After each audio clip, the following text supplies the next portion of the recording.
அன்புள்ள விருச்சிக ராசி அன்பர்களே வணக்கம். இந்த வார ராசி பலன். விருச்சிக ராசியினருக்கு குரு பகவான் 7ல் இருக்கிறார். கலஸ்திரஸ்தானத்தில் சுபமாக இருக்கிறார். குரு 7ல், சூரியன் 7ல், சுக்கிரன் 7ல் இருக்கிறார்கள். 7ஆம் பார்வையாக உங்களுடைய ராசி விருச்சிக ராசியை பார்க்கிறார்கள். நன்மை. சனி பகவான் 4ல் அர்த்தாஷ்டம சரியாக இருக்கிறார். லாபஸ்தானத்தில் கேது, 5ல் ராகு, 6ஆம் இடத்தில் புதன், 2ஆம் இடமாகிய தன குடும்ப வாக்குஸ்தானத்தில் சந்திரன் சஞ்சாரம் செய்கின்றனர். பொருளாதார நிலை நன்றாக இருக்கும். இதுவரை பணத்துக்காக கஷ்டப்பட்டீர்கள். இதுவேல் பண வரவு உண்டாகும். சுப செலவுகள் உண்டாகும். ஆரோக்கியம் நன்றாக இருக்கும். குடும்பத்தில் சுபகாரியங்கள் நடைபெறும். குழந்தை பாக்கியம் உண்டாகும். இதுவரை குழந்தை பாக்கியம் இல்லாத பெண்களுக்கு கட்டாயம் குழந்தை பாக்கியம் உண்டாகும்.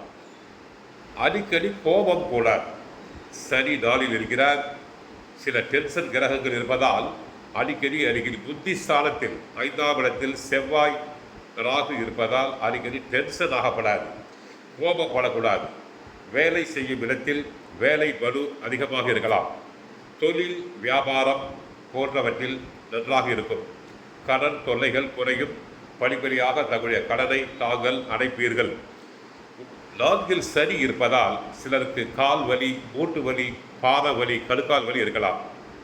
வீடு வாங்கும் போது கவனம் தேவை.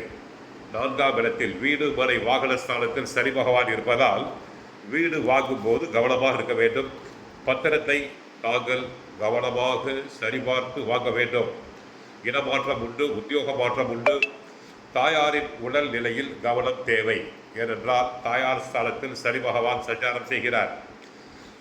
நோய், ஒற்றை தலைவலி, கண்கள், பற்கள் சம்பந்தமான உபாதைகள் வரலாம். சனி பகவானுக்குரிய வழிபாடு செய்யுங்கள்.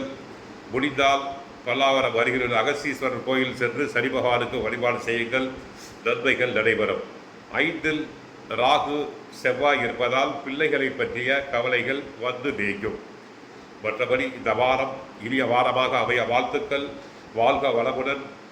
ஓம் சரவண பவ.